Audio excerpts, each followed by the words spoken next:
10 দিন পর আগামী 16 অক্টোবর রাজশাহী বিশ্ববিদ্যালয় কেন্দ্রীয় ছাত্র সংসদ রাকসু নির্বাচন অনুষ্ঠিত হতে যাচ্ছে।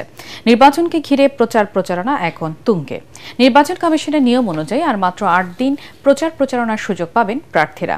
তাই এই কদিন ভালোভাবে কাজে লাগিয়ে ভোট যুদ্ধে জয়ী হতে ক্যাম্পাস এবং ক্যাম্পাসের বাইরে দিন-রাত প্রচারণা চালাচ্ছেন তারা। এদিকে নির্বাচনকে ঘিরে সাইবার বুলিংয়ের বিরুদ্ধে পদক্ষেপ নেওয়া এবং নির্ধারিত সময় ত্রুটিমুক্ত নির্বাচনের প্রত্যাশা সাধারণ শিক্ষার্থীদের।